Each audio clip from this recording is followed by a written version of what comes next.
성경 말씀은 신명기 8장 10절로 18절, 마태복음 22장 37절로 39절까지입니다. 제가 먼저 교독하겠습니다. 내가 먹어서 배부르고 내 하나님 여호와께서 옥토를 내게 주셨으므로 말미암아 그를 찬송하리라.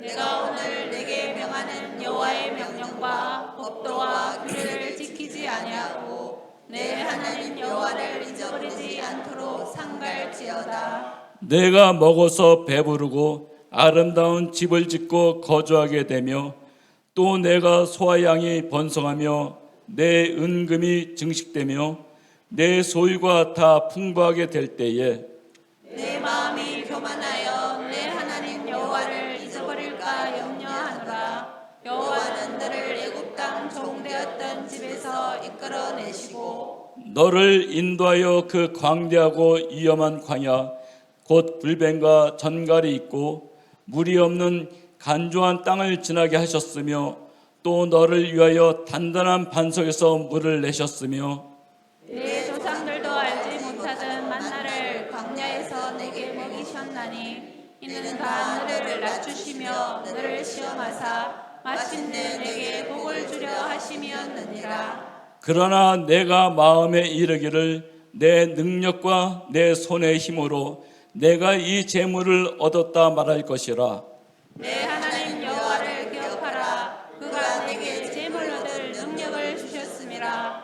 이같이 하심은 내 조상들에게 맹세하신 언약을 오늘과 같이 이루려 하심이니라. 예수께서 이르시되 내 마음을 다하고 목숨을 다하고 뜻을 다하여 주 너의 하나님을 사랑하라 하셨으니 이것이 크고 첫째 되는 계명이요 둘째도 그와 같으니 내 이웃을 내 자신같이 사랑하라 하셨으니. 아멘. 오늘 말씀 함께 나누겠습니다. 오늘은 위에 적혀 있죠. 무슨 날이라고요? 네, 맥추감사주일입니다. 맥추감사주일이 뭐 하는 날일까요? 감사하는 날입니다. 네, 사실 그리스도인이지만 왜 맥추, 보리 얘기를 하지? 라는 생각을 했어요. 요즘 우리가 농경생활이 아닌데. 그리고 또 재밌는 것은 왜 7월 첫 주가 맥추감사주일일까 생각했는데 7월 첫 주에 하는 이유가 뭘까요? 한 해의 절반이 지났기 때문입니다. 여러분 26년 절반이 벌써 갔습니다. 네. 그 시간을 지나가며 절반의 시간이 지나갈 때 우리가 하나님 앞에 감사한다라고 하는 것이 무엇인지 모세의 말씀을 통하여 그리고 예수님의 말씀을 통하여 한번 살펴보려고 합니다. 여러분 왜 감사하세요? 어떤 일을 감사한다라고 할 때 우리는 어떻게 감사할까요? 예를 들어서 제가 뭔가 힘들어하고 있는데 누가 저에게 와서 도움을 줬습니다. 막 짐이 무거운 걸 막 끌고 가고 있는데 누군가가 그 짐을 들어줬어요. 그럼 우리는 그 짐 들어주신 분이 저한테 그 짐을 다시 돌려줄 때 뭐라고 얘기해요? 고맙습니다, 감사합니다, 인사하죠. 우리가 보통 생각하는 감사는 뭐냐면 우리한테 일어난 일에 대한 자연스러운 반응입니다. 그러니까 고마우니까 고마워하고 감사하니까 감사하는 거죠. 두 번째, 무엇을 감사할까를 한번 생각해 본 적이 있어요. 회사 다닐 때 제가 원래 1년에 목표 금액이 있었습니다. 매출이. 근데 연말이 됐는데 그 목표보다 훨씬 초과해서 달성한 거예요. 하나님께 기도했습니다. 하나님, 우리 회사의 목표 금액을 달성하게 해주시니 얼마나 감사한지 모르겠습니다. 네, 기도를 했는데 문득 이런 생각이 들어요. 하나님이 뭘 하셨지? 라는 생각이 드는 거예요. 왜냐하면 정작 9시 출근해서 6시 퇴근해야 되는 인생을 6시 출근하며 9시에 퇴근하면서 열심히 일한 건 누구예요? 나예요. 그 우리 회사 직원이에요. 근데 왜 내가 하나님께 감사를 하지? 라는 생각을 해본 적이 있어요. 감사는 일어난 일들의 인과관계를 따져서 감사하는 거라고 저는 생각했었어요. 하나님이 뭘 감사하게 해줬지? 그래서 그때 막 혼자서 막 골똘히 생각했어요. 그때 이런 일이 있어서 망할 뻔했는데 하나님의 은혜로 이렇게 해서 감사했구나 이런 생각을 한 적이 있어요. 여러분도 혹시 그러지 않으세요? 또는 하나님께 감사한다고 얘기하면서 사실 그 감사의 내용을 살펴보면은요, 하나님 사실 80은 내가 했잖아요. 그 하나님은 한 20 정도? 내가 열심히 하는데 옆에 와서 설거지 좀 도와주셨잖아요. 네, 그거 하나님 설거지 도와주신 거 인정. 네. 그 정도의 감사가 우리의 감사가 아니었나 하는 생각을 해봅니다. 왜요? 내가 머릿속에 인과관계를 따져서 이해하려면 그렇게밖에 생각이 안 되거든요. 세 번째, 감사의 최종 목적지는 뭘까요? 우리가 감사한다는 것은 무엇을 얘기하는 걸까요? 우리 보통 감사는 뭐로 표현해야 된다고 해요? 초코파이 정으로 표현한다잖아요. 네? 뭐예요? 마음으로 표현한다고요. 맥주 감사 주일이라고 여러분 여기 있으니까 오늘 봉투 하나씩 준비해 오셨죠? 왜요? 내 감사하는 마음을 봉투에 담았거든요. 우리는 보통 감사는 마음이다라고 생각하기 쉽습니다. 그렇지 않나요?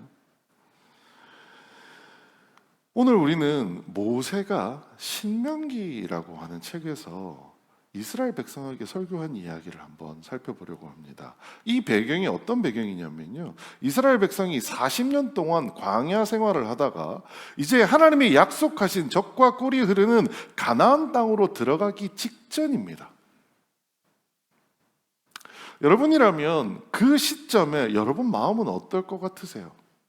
야, 드디어 광야 생활이 끝나고 가나안 땅으로 들어가는구나, 고생 끝, 행복 시작, 이런 마음일 것 같으세요?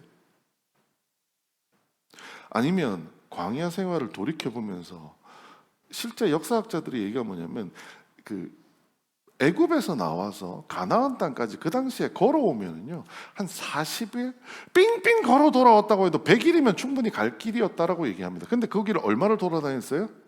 40년을 돌아다녔어요. 짜증나지 않으시겠어요? 원망하고. 모세는 그런 분기점에 서 있는 백성에게 오늘 이 설교를 하고 있는 것입니다. 첫 번째, 감사에 대해서 우리가 한번 생각해 볼 주제는 이겁니다. 감사는 일어난 일에 대한 반응일까요? 우리 이 감사는 너무 잘합니다. 한국 사람 예의가 바르니까요. 누가 나에게 친절을 베푸면 나도 모르게 감사합니다, 인사합니다. 저는요, 어머니한테 교육을 잘 받아서 그런지 모르겠는데 모든 대화의 끝이 뭐냐면 감사합니다요.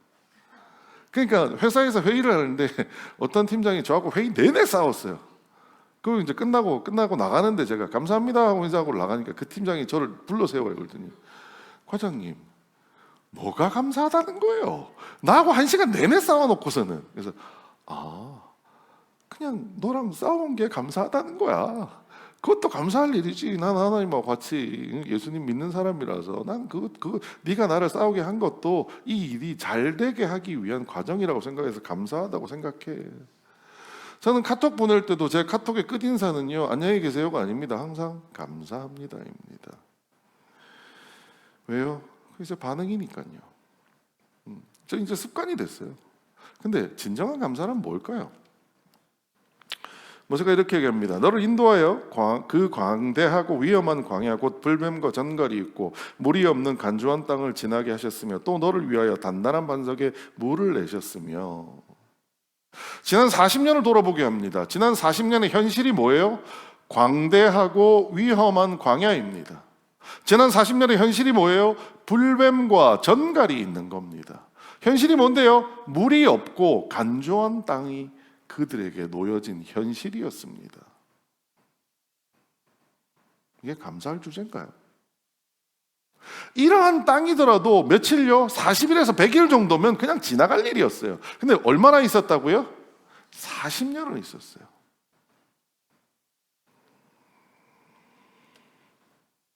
또 얘기합니다. 내 조상들도 알지 못하던 만나를 광야에서 내게 먹이셨나니 이는 다 너를 낮추시며 너를 시험하사 마침내 내게 복을 주려 하심이었느니라. 저같이 입이 짧은 편식하시는 분들에게 가장 무서운 게 뭔지 아세요? 제가 왜 편식할까 나이가 들어서 생각해봤어요. 제가 저 지독하게 편식하는 사람이었습니다. 어렸을 때 저 아시는 분들은 다 아실 텐데요. 저 김치도 못 먹었어요. 갈비도 못 먹었고요. 제가 먹는 반찬은 계란 후라이와 소세지밖에 없었어요. 제가 나이가 들어 생각해봤어요. 왜 내가 그렇게 편식을 했을까? 지금은요, 물에 빠진 물고기 빼곤 다 먹습니다. 엄청나게 발전한 거예요. 근데 지금 생각하기에 왜 내가 편식했을까 생각해 보면 이유는 한 가지더라고요. 뭐냐 하면 겁이 많아요. 그래서 뭘 힘들어하느냐? 처음 먹는 음식을 못 먹습니다. 너무 무서워서요. 저만 그런 줄 알았어요. 어떤 인류학자가 책을 썼는데 그 책에 이런 얘기가 나오더라고요. 전 세계에서 가장 용감한 사람이 누구냐? 해삼을 제일 먼저 먹은 사람이래요. 왜요? 어떻게 그 생긴 걸 보고 이게 먹을 거라는 상상을 할 수 있냐라는 거예요. 그만큼 안 먹던 것을 처음 먹는 일은 불편한 일입니다. 그런데 하나님이 어떻게 하셨다고요? 그것도 한 사람 모세한테만 그렇게 하신 게 아니라 이스라엘 모든 백성이 단 한 번도 먹어본 적이 없는 만나를 주셨다는 거예요. 여러분 그걸 현실로 마주했다고 생각해 보세요. 제가 어렸을 때 제가 편식하는 것은요, 제 주변에 다른 분들은 너무 다 잘 먹었어요. 심지어 제 여동생은요, 별명이 대중식사라고 할 정도로 가리는 것 없이 잘 먹었어요. 그런 제 동생과 비교된 저는 어때요? 죽일 놈이었어요. 안 먹으니까. 하지만 모두가 한 번도 먹어본 적 없는 것을 먹어야 되는 상황이 펼쳐진 거예요. 감사할 일이에요. 위험한 일입니다. 두렵고 떨리는 일이라는 거예요. 그런데 모사가 뭐라고 얘기하시느냐? 너를 낮추시며 너를 시험하사 마침내 뭐 하려고요? 복을 주기 위하여 이렇게 하셨다라고 이야기하고 있는 겁니다. 저는 지난 상반기 그리고 작년에 제가 여러분 기억하실지 모르겠는데 아마 3월 정도였던 것 같아요. 작년 한 3월부터 여러분과 11시 예배를 함께 드리기 시작했던 것 같은데 그 예배 이후 지금까지 1년 반 정도 되는 시간을 하나님 앞에서 반추해보는 시간이었습니다. 그런데요, 여러분 정말 제 마음이 지난 1년 반 고통 속에서 지나왔습니다. 왜일 것 같으세요?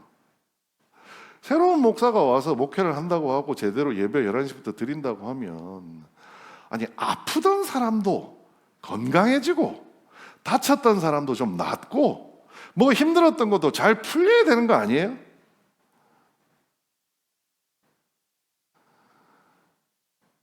제가 설교를 시작했더니 저희 교회 장로님 3분이 다 아프세요. 네? 다 아프세요. 제가 설교를 시작했더니 안 아픈 사람이 아프기 시작하고요. 하나님, 내가 목회하는 게 맞나요? 하나님, 이렇게 하는 게 맞나요? 저렇게 하는 게 맞나요? 온갖 갈등들이 수면 위로 올라오기 시작하고 결국 최근 들어서는 저희 아버지도 또 아파서 또 넘어지는 쓰러지는 일까지 생기다 보니 이게 감사할 일인가? 하나님 도대체 뭘 감사해야 돼요? 라는 생각이 드는 거예요. 감사가 만일 반응이라면은요, 솔직히 하나님께 죄송한 얘기고 여러분 앞에 설교하면서 감사합니다 이렇게 말은 많이 했지만 제 가슴 속으로는 1년 반이 눈물바람이었습니다. 하나님, 내가 뭘 잘못했길래 말년에 딴 회사에서 일 잘하고 있었는데 다 때려치우게 하시고 이렇게 하셨어요. 뭐 하라고요? 감사가 반응이라면 저는 감사할 것이 하나도 없습니다. 지난주 내내 그리고 지난해 올해 상반기 내내 제가 감사할 수 있었던 이유는요, 반응한 것이 아니라 해석했기 때문입니다. 오늘 모세는 이렇게 얘기합니다. 너를 인도하여 그 광대하고 위험한 광야에서 땅을 지나게 하셨으며 물을 내셨다라고 얘기합니다. 모세가 바라본 게 뭐예요? 현실의 광야, 위험한 광야를 바라보고 불뱀과 정갈이 있거나 물이 있는 현실을 바라보는 게 아니었다라는 거예요. 그 현실은 알고 있었지만 그 현실 위에서 내가 하나님을 통하여 인도함 받아서 그 광야를 지나왔고 목마른 그 땅에서 내가 물을 기적적으로 얻어서 살아왔다는 것에 주목하고 있다는 겁니다. 끔찍한 음식을 먹었다는 현실에 주목하는 것이 아니라 결국 하나님이 나를 시험하셔서 그 40년 동안 나를 연단하셔서 우리 이스라엘 백성이 가나안 땅에도 정착할 수 있는 훌륭한 백성이 되게 하려고 그렇게 하셨다고 해석해낸 것입니다. 여러분에게 상반기는 어떠세요? 너무나 좋은 일만 넘쳐서 그 좋은 일에 대한 반응으로 감사만 하면 되는 자리에 여러분 있으신가요? 그런 분이 있으시다면 정말 진짜 제가 감사합니다. 그런데 많은 분들은 저 같을 겁니다. 눈앞의 현실을 바라보면요, 끔찍하실 거예요. 눈앞의 현실을 바라보면요, 감사는커녕 원망이 나올 겁니다. 하나님, 왜 내가 무슨 잘못을 했다고 40일이면 갈 수 있는 길을 40년 동안을 헤매게 만드셨어요? 40년 동안 헤매게 만든 그 하나님께 내가 어떻게 감사해요? 그게 우리의 일성일 겁니다. 그런데 모세는 우리에게 뭐라고 하고 있느냐? 그 반응해야 되는 현실을 바라보는 것이 아니라 그 현실에서 하나님이 어떻게 일하셨는지 해석하라고 이야기해 줍니다. 40년 광야가 왜 그들이 40년 동안 헤맸어요? 하나님이 그렇게 계획하셨다고요? 아니요. 이스라엘 백성이 잘못해서예요. 잘못한 이스라엘 백성이 모두 광야에서 죽는 것이 정의였어요. 그런데 하나님은 그들을 버리지 않으시고 40년 동안 그들을 지켜 인도하시어서 지금 가나안 땅 앞까지 데리고 오셨다라는 거예요. 얼마나 감사할 일이에요. 저는 1년 만에 제 목회 생활들을 돌이켜 반추하면서 이런 생각했어요. 하나님, 저는 쫓겨나도 100번은 쫓겨났어야 될 사람이에요. 하나님, 난 목회하고 안 어울리는 사람이에요.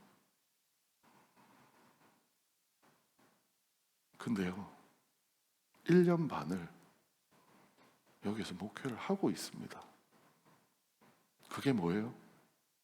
감사할 일이라는 겁니다. 하나님이 기적같이 저를 인도하시어서 부족하고 말도 안 되는 놈이었는데 그저 어디 나가서 강사하는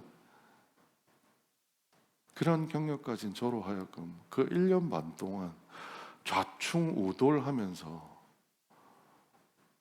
교회에서 목회하게 해주시니 그게 뭐예요? 감사할 주제라는 겁니다.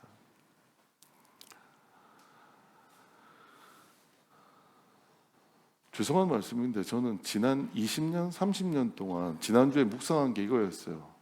하나님이 내 인생에 나를 가장 괴롭혔다고 생각하는 순간을 곱씹어봤습니다. 첫 번째가 언제였냐? 대학 낙방했을 때였어요. 두 번째가 언제였냐? 여러분 아시는 분은 아시겠지만 제가 학사 경고도 모자라서 재적 경고까지 받았었습니다. 두 학기, 보통 이수 학점이 두 학기 1년을 대학교를 다니면 40학점 이상은 보통 이수를 합니다. 제가 두 학기 이수한 학점이 얼마인 줄 아세요? 2학점입니다. 저희 친구들이 전부 다 4년 만에 졸업한 게 기적이라고 얘기할 정도였어요. 하나님, 왜 나를 이따위로 만드셨어요? 그때 하나님 엄청 원망했습니다. 세 번째는요, 제가 잘 다니던 SKT를 치고 신학원 갈 때 신대원 들어가서 1년 만에 엄청나게 후회하며 하나님께 원망했습니다. 하나님, 나 다시 돌아갈래요. 이게 뭐예요? 그게 제 세 번의 인생의 가장 큰 후회였습니다. 지난주에 그 세 번의 후회를 생각하며 저 스스로에게 물었습니다. 지금 내가 다시 기적처럼 무슨 영화처럼 다시 돌아가서 그때 그렇게 좌절하고 절망해 있는 저에게 가면 뭐라고 얘기할까라고 생각해 봤어요. 지금 제가 얘기할 수 있는 건 한 가지입니다. 하나님의 계획이 지금도 돌아가고 있어. 대학을 떨어져서 말도 안 되는 고통에 있지만 하나님의 계획이 지금도 돌아가고 있어. 공부 잘한다고 부추겨 주던 네가 세상의 학교에서 꼴등도 모질라서 재적 경고를 받는 그 상황에도 하나님의 계획이 지금도 돌아가고 있어. 잘 나가던 회사 때려치우고 신대원 가서 다시 한번 좌절을 했지만 그때도 하나님의 계획이 지금도 돌아가고 있어. 그게 뭐예요? 해석이에요. 반응이 아니라 해석하는 겁니다. 여러분, 우리의 감사는 어떤가요? 반응하는 감사인가요? 해석하는 감사인가요? 두 번째, 감사는 인과관계에 대한 이해라고 생각하기 쉽습니다. 오늘 모세는 이렇게 얘기합니다. 내가 먹어서 배부르고 아름다운 집을 짓고 거주하게 되며 또 내 소와 양이 번성하며 내 은금이 증식되며 내 소유가 다 풍부하게 될 때에, 이게 지금 광야에서 이랬다는 얘기가 아니에요. 무슨 얘기냐? 모세는 선견지명을 가지고 있었어요. 이제 광야 생활을 끝나고 가나안 땅에 들어가게 되면 너희들이 어떻게 될 건지를 모세가 예언한 겁니다. 어떻게 돼요? 헐벗고 굶주리던 광야와 달리 약속한 가나안 땅에 들어가게 되면 배부르게 먹고 아름다운 집을 짓고 소와 양이 번성하고 소유가 풍부하게 된다라는 거예요. 자, 이제 뭐 해야 돼요? 이제 진짜 부인할 수 없이, 의심할 수 없이 감사할 때가 온다라는 거예요. 그렇지 않나요? 근데 모세는 기가 막히게 그 뒷이야기를 이어갑니다. 그러나 내가 마음에 이르기를 내 능력과 내 손의 힘으로 내가 이 재물을 얻었다 말할 것이라. 정말 감사할 일이 생기면 뭐라고 얘기한다고요? 내 거야.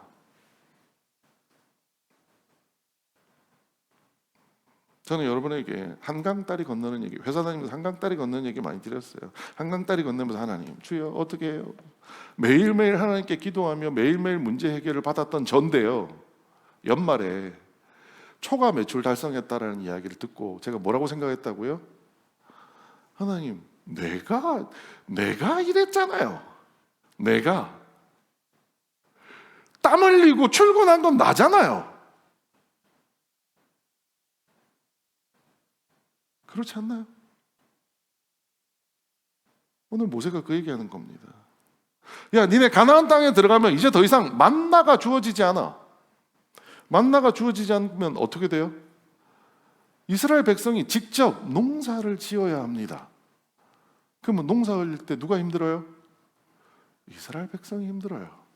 그럼 연말 돼서 결실이 거뒀어요. 그 결실은 누구 덕분이에요? 내 노동 덕분이잖아요. 내가 노동을 안 했다면 그 곡식을 거뒀겠어요? 그 양들을 거뒀겠어요? 기껏 잘 생각해봐 이거예요. 아까 말씀드린 거죠. 하나님 좋아요. 하나님이 분명히 도와주신 거 있죠. 하지만 그게 20%, 제 노동이 80%.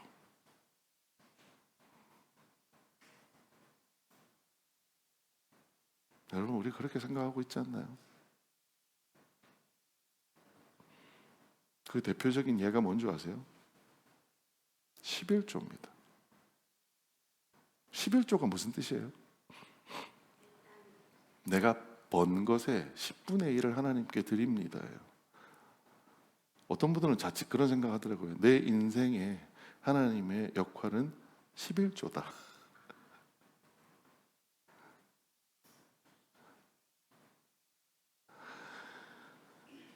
여름이 되면 장마철이나 태풍을 만나게 됩니다. 혹은 가물었을 때, 24년도 작년이었죠? 재작년이었는지 모르겠는데 한번 강릉에 크게 물 문제가 생겨가지고 비가 안 와가지고 막 문제가 컸을 때가 있습니다.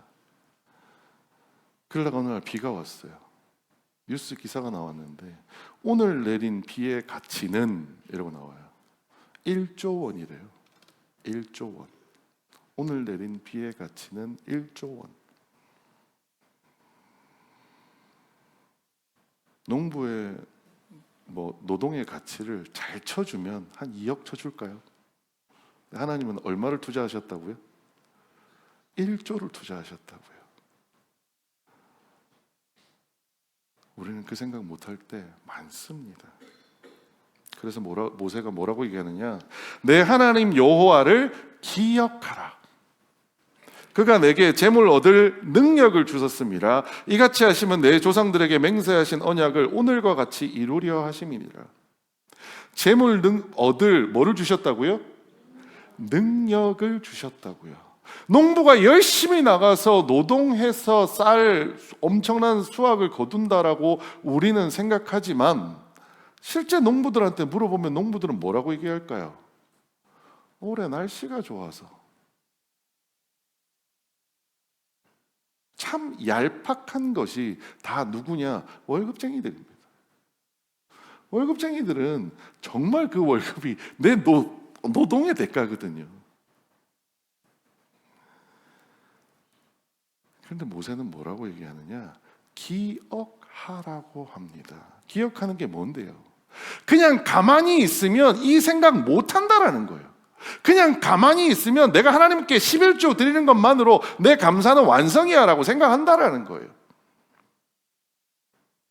우리가 의지를 가지고 기억하지 않으면 하나님이 나에게 주신 것이 무엇인지 모른다라는 겁니다. 언제요? 우리가 부유하고 우리가 성공했을 때요.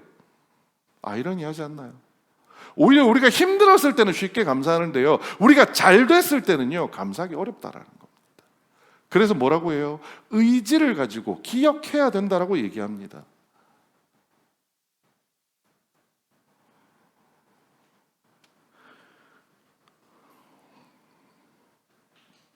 우리가 하나님과 동행하고 있는 그리스도인이라고 여러분 믿으신다면요, 우리한테 좋은 일이 벌어질 때마다 우리는 기억해야 됩니다. 의지적으로. 그걸 누가 주신 거예요? 하나님이 주신 거예요. 하나님이 주신 거예요. 전용미 장님이 아프시다가 이제 한 달 전부터인가요? 오셔서 앞에서 찬양 부르십니다. 여러분, 전용민 장로님 찬양하실 때 여러분 마음이 어떠세요? 여러분 모르겠어요. 저는 볼 때요, 하나님 감사합니다. 하나님 감사합니다. 하나님이 하셨습니다. 하나님이 저를 살려주셨습니다. 김영철 장로님 계세요. 김영철 장로님 볼 때마다 중국 나갔다 이렇게 들어오실 때 볼 때마다 하나님 감사합니다. 우리 옆에 정 장로님도 마찬가지입니다. 하나님 감사합니다. 하나님, 저는요 신유의 은사도 없고요, 하나님 기도의 재주도 없어요. 근데요, 그런 저한테도 하나님이 이렇게 기적을 허락하셔서 목회 계속할 수 있게 해주시니 얼마나 감사한지 모르겠습니다. 뭐예요? 의도적으로 제가 그렇게 기억하고 의지를 가지고 가는 겁니다. 감사는요 인과관계를 이해하는 게 아닙니다. 감사는요 하나님 앞에 겸손하겠다는 의지의 표현입니다. 얼마 전 어떤 영화 배우가, 영화 주연 남자 배우였습니다. 그 배우가 시상식에 나와서 하는 이야기를 들었습니다. 자기의 트로피를 들고 이렇게 얘기합니다. 다 차려진 밥상에 나는 숟가락 하나 얹었을 뿐인데 이런 상을 주셔서 너무 감사합니다. 우리는 그 수상 소감을 듣고 모두가 다 감동했습니다. 야, 어떻게 저렇게 얘기할 수 있지? 그 영화가 잘 된 이유가 뭐예요? 우리 영화 보고 누구 보는데요? 주연 배우 보러 가요.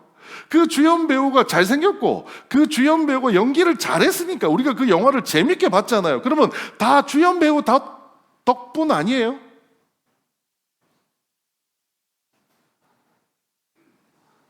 근데 그 주연 배우가 시상식에 와서 하는 얘기가 이런 겁니다. 영화에 스텝이 최소 200명 정도가 있는데 그 200명이 조명을 비춰주고 마이크를 갖다 들이대주고 카메라로 비춰주고 내 옷을 준비해주고 메이크업을 해주지 않았다면 나는 그런 연기 못했어요 라고 얘기하는 거예요. 그게 뭐예요? 겸손함입니다. 그는 사람 앞에서도 겸손했습니다. 우리 그리스도인은요, 하나님 앞에서 겸손해야 됩니다. 하나님 앞에서 겸손함이 뭐냐? 그게 바로 우리의 감사가 되어야 한다라는 겁니다. 마지막 이야기입니다. 감사는 고마워하는 마음이면 될까요? 모세는 이 모든 이야기를 준비하며 전제로 이런 명령을 내립니다. 내가 오늘 내게 명하는 여호와의 명령과 법도와 규례를 지키지 아니하고 내 하나님 여호와를 잊어버리지 않도록 삼가할지어다. 뭐 하라는 거예요? 여호와의 명령과 법도와 규례를 지키라는 거예요. 니네가 가나안 땅에 들어가서 하나님께 감사하며 살기 위해서 해야 될 일이 뭐라고요? 여호와의 명령과 법도와 규례를 지키라는 거예요. 그리고 여호와를 잊어버리지 않는 거라는 거예요. 무슨 얘기냐? 마음으로 감사하는 걸로는 안 된다라는 겁니다. 마음으로 감사하는 것만으로는 감사가 완성되지 않는다는 겁니다. 당시에 율법이요 613개가 있었다고 합니다. 그 613개 중에 뭐가 있었느냐? 여러분 삼겹살 좋아하세요? 율법에 따르자면 삼겹살 먹어도 될까요? 안 됩니다. 남자들 스태미나에 좋다고 하는 품천장어 아시죠? 얼마나 맛있어요. 장어 먹어도 될까요? 안 됩니다. 왜요? 비늘이 없으니까요. 율법에 그렇게 세세한 게 정의가 되어 있다니까요.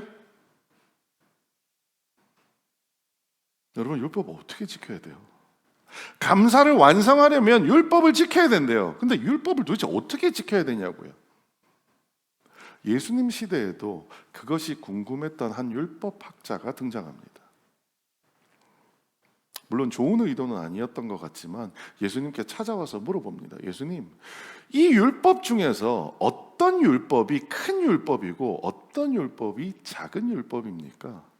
율법의 핵심이 뭔가요? 라고 물어본 거예요. 그랬더니 예수님이 오늘 우리가 읽었던 마태복음 본문의 말씀을 하십니다. 우리 한 목소리로 같이 한번 읽어보겠습니다. 시작. 예수께서 이르시되 내 마음을 다하고 목숨을 다하고 뜻을 다하여 주 너의 하나님을 사랑하라 하셨으니 이것이 크고 첫째 되는 계명이요 둘째도 그와 같으니 내 이웃을 내 자신같이 사랑하라 하셨으니 이 두 계명이 온 율법과 선지자의 강령이니라. 아멘. 613개의 율법을 하나로 쫙 압축하셨어요. 그래서 무슨 이야기를 하셨어요? 딱 두 개야. 하나가 뭐라고요? 하나님을 사랑하라. 두 번째가 뭐라고요? 이웃을 사랑하라 라는 말씀이라는 거예요. 이 본문을 가지고 오늘 메인 설교가 아니다 보니 더 막 자세하게 들어가지는 않겠지만 우리가 착각하고 있는 것이 하나 있습니다. 하나님을 사랑하라가 몇 번째예요? 네. 이웃을 사랑하라가 몇 번째예요? 자, 조금 유치한 예시지만 예시니까 양해하고 들어주십시오. 자, 물에 큰 깊은 물이 있습니다. 말도 안 되는 상상이지만 여러분 그냥 한번 생각해 주세요. 하나님이 빠지시고 이웃이 빠졌어요. 누구를 구해야 할까요? 네? 누구를 구해야 돼요? 네, 이제 이웃을 구해야 된다고 생각하시면 하나님은 알아서 나오시겠지 이런 생각이실 거예요. 근데 그런 전제가 없이 우리의 마음을 물어본다면 누구를 구해야 할까요? 성경대로 보자면 첫째 되는 것이 뭐라고요? 하나님을 사랑하고 둘째 되는 게 뭐라고요? 이웃을 사랑하라고 되어 있어요. 그래서 하나님 사랑하는 것이 먼저이고 이웃 사랑이 뒤에 거라고 생각하기 쉽습니다. 쉬운 게 아니고요. 그게 오늘 교회의 모습입니다. 우리는 하나님을 사랑하기 위해 모인 자들은 맞습니다만 이웃을 사랑하나요? 단호하게 말씀드리겠습니다. 안 합니다. 이웃을 시기하고 질투할지언정 사랑하지 않습니다. 왜요? 첫째 계명이 우선 중요하니까요. 오늘 본문 다시 한번 보겠습니다. 하나님을 사랑하라 하셨으니 이것이 크고 첫째 되는 계명이요 둘째도 뭐라고 해요? 뭐라고요?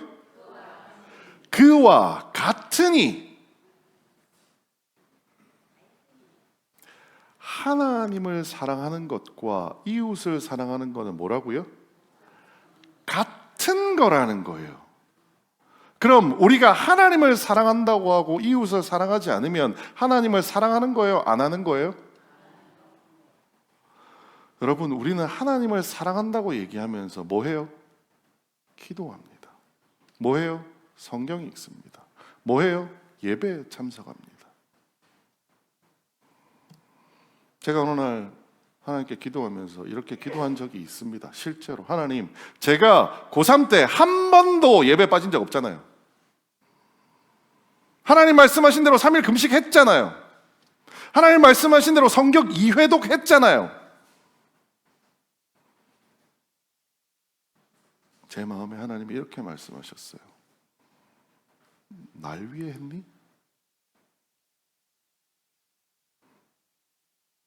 여러분, 기도 하나님을 위해서 하세요? 성경 하나님을 위해서 읽으세요? 예배를 하나님을 위해서 참석하세요? 우리 착각하면 안 됩니다. 기도 왜 해요? 나 때문에 해요. 말씀 왜 읽어요? 나 때문에 읽어요.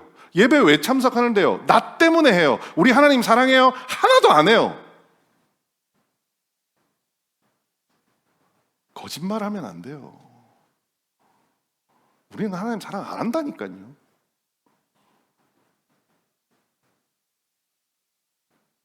하나님 사랑은 뭐하고 같다고요?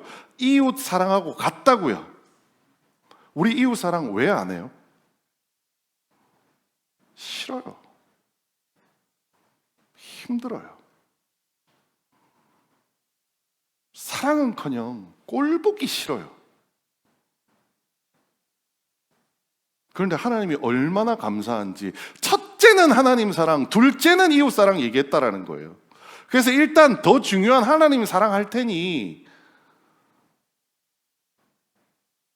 우리가 그렇게 하고 있다면요, 예수님께 어떤 계명이 더 중요한 계명입니까? 라고 얘기하는 율법학자와 다를 것 하나도 없는 자들이라는 겁니다. 우리가 어디 하나님을 사랑해요? 우리는 하나님 사랑하는 사람들 아니에요. 나 살자고 하나님 이용하는 사람들이지. 그래서 하나님이 뭐라고 얘기하셨어요? 이웃을 사랑하라는 거예요. 전 그 이웃을 사랑하라는 말씀 안에 붙어있는 너 자신같이 사랑하라는 말이 도대체 무슨 말인지 모르겠었어요. 근데 요즘 하나님 저한테 깨닫게 하십니다. 여러분, 제가 막 대단한 사람에서 저는 그럼 이웃을 막 엄청 사랑하고 있어서 여러분한테 이렇게 얘기하냐? 아니에요. 저도 못한다니까요. 제가 제일 나쁜 놈이에요. 죄인 중에 괴수라고 바울이 얘기한 것처럼 제가 그런 자예요. 저희 집에 가면은요, 사춘기에 들어선 꼴보기 싫은 아들과 딸이 있습니다. 그 아들과 딸이 하는 걸 보면은요, 정말 속에서 열불이 차올라요.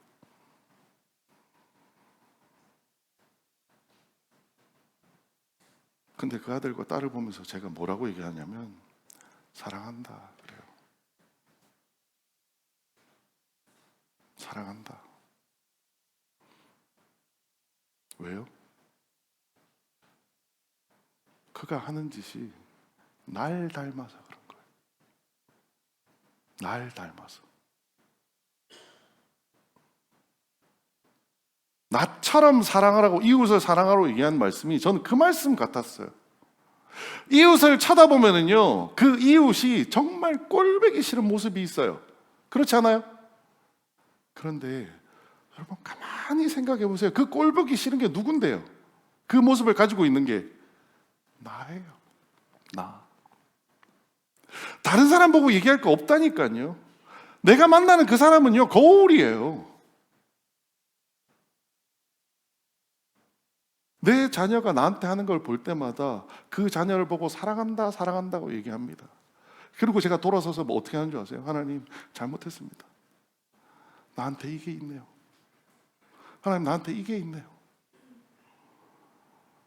기도합니다. 하루하루 살아가면 살아갈수록 저는 저를 지우며 삽니다. 내가 잘난 사람인 줄 알았고, 내가 대단한 신앙을 가진 사람인 줄 알았고, 내가 뭔가 괜찮은 사람인 줄 알았어요. 그런데 하나님이 계명으로 주셨던 그 이웃을 사랑하는 자리에 가서 내가 만나는 이웃 속에서 나를 발견할 때마다 하나님, 이런 나도 사랑하셨어요? 나는 저 인간이 사랑이 안 되는데 하나님, 그런 나도 사랑하셨어요? 그 사랑이 뭔지 이제 조금 알 것 같다는 겁니다. 그 사랑을 알면 알수록 나는 어떻게 돼요? 치워져요. 내가 잘했고, 내가 뛰어났고, 내가 옳았고, 내가 맞았다라고 생각하는 모든 것들이 다 사라져요. 뭐만 남는지 아세요? 그런 나도 사랑하신 하나님만 남습니다.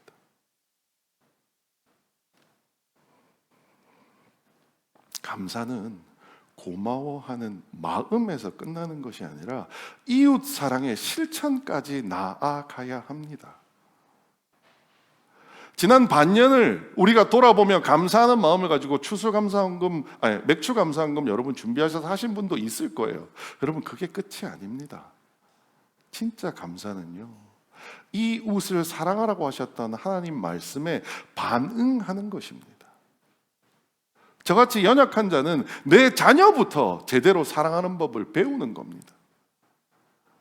누군가 풍성하신 분들은 진짜 내 주변에 내가 너무나 미워했던 그 사람들을 사랑하는 방법으로 그 자리로 나아가는 것이 우리가 감사하는 방법이라는 겁니다. 광고하며 말씀드렸습니다. 저희는 1학기 5월 달에 마중날을 준비했습니다. 2학기 마중날은 우리 구역 예배 방학이던 8월 23일 날로 정했습니다. 8월 16일, 원래 그 전주에 하려고 했는데 그 전주가 연휴더라고요. 그래서 8월 23일 날로 마중날을 준비했습니다. 지금부터 준비하게 되면 주일 빼고 어쩌고 세보니까 대략 한 40일 정도 되더라고요. 40일 동안 우리는 이웃사랑의 실천의 자리로 나아가 봤으면 좋겠습니다. 한 가지 꼭 기억해 주실 건 40일 지나서 8월 23일 날 교회로 이 사람들을 데려오는 것이 목적이 아니다입니다. 저는 제 아들을 사랑하고 제 딸을 사랑하지만 창원 초대교회로 데려오지 않습니다. 여러분이 받은 사랑을 그들에게 흘려보내는 것이 40일간의 일입니다. 하나님이 허락하신다면 8월 23일 교회에 그분들이 올 수도 있겠지요. 하지만 진짜 중요한 것은 이곳에 출석하는 그들이 아니라 우리의 감사하는 마음이 이웃에게 흘러가게 하는 것이 진짜 중요한 것이라는 것을 잊지 않으셨으면 좋겠습니다.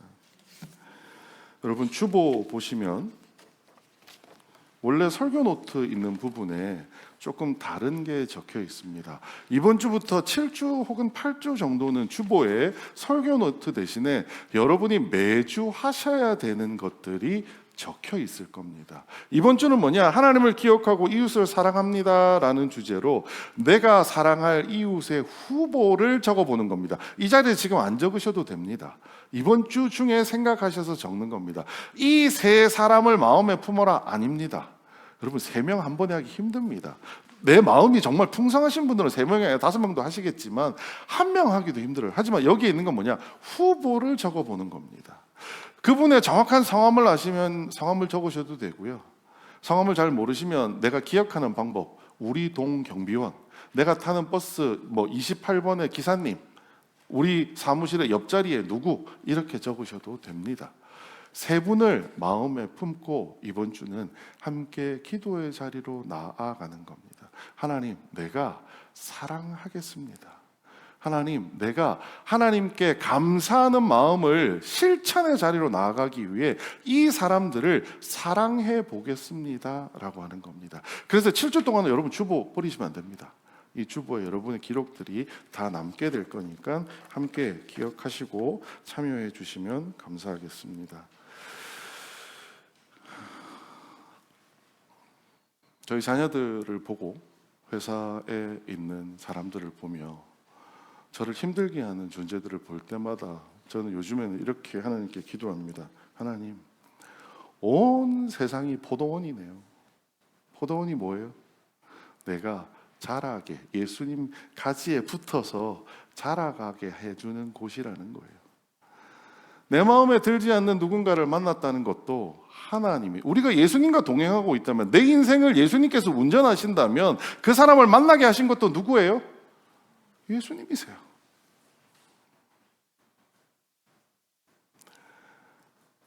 그저 눈앞에 있는 현실에 반응하듯 감사하거나 인과관계를 따져서 이해하듯 감사하거나 마음으로 감사하는 것을 넘어서는 우리가 되었으면 좋겠습니다.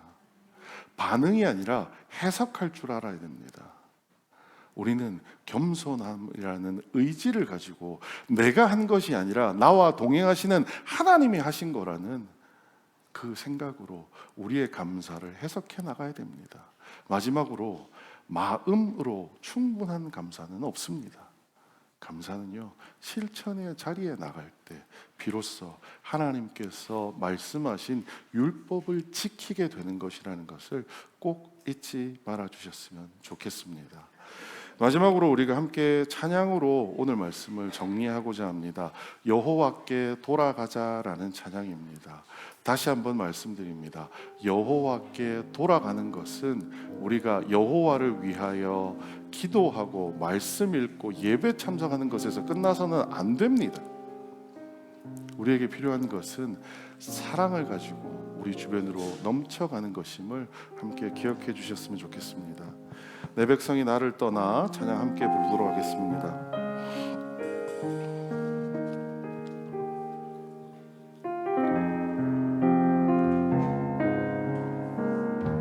내 백성이 나를 떠나, 내 백성이 나를 떠나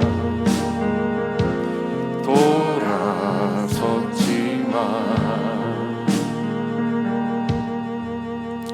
내 사랑이 내 백성을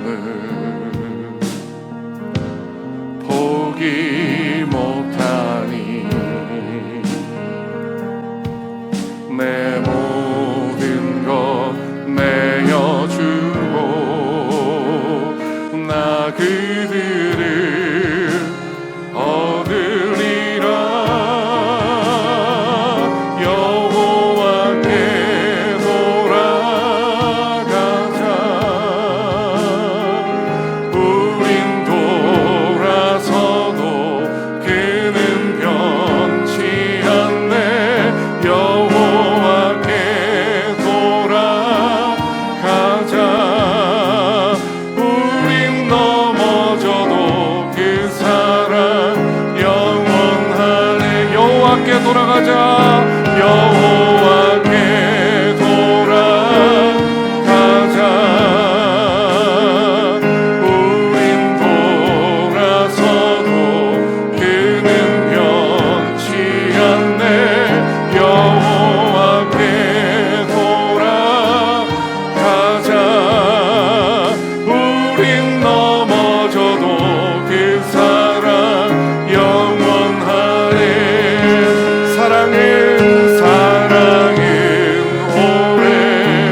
찬양합니다. 우리 두 손 높이 들고 찬양합니다.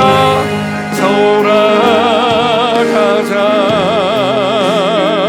우린 돌아서도 그는 변치 않네. 여호와께 돌아가자.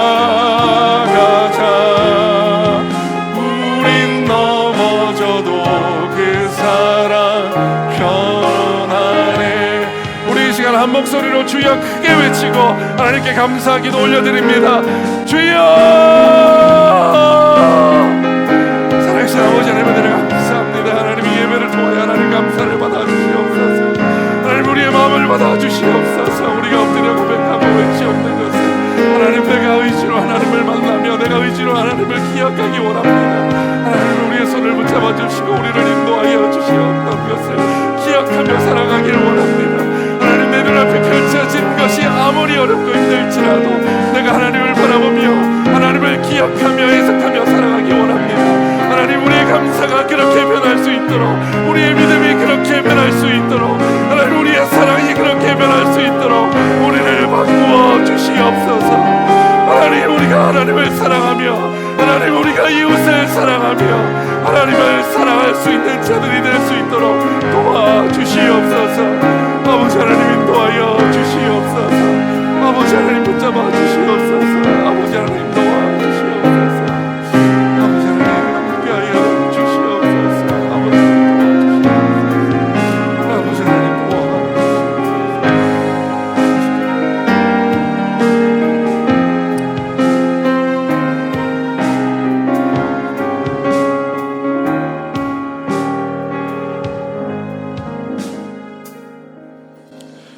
살아계신 아버지 하나님, 은혜를 감사합니다. 하나님, 우리는 감사할 거리를 찾고 있습니다. 하나님, 감사할 거리가 없으면 원망이 나옵니다. 하나님, 감사할 거리가 있어도 애써 내 마음의 불편함을 하나님께 드러내고자 합니다. 하나님, 우리의 이런 마음을 용서하여 주시옵소서.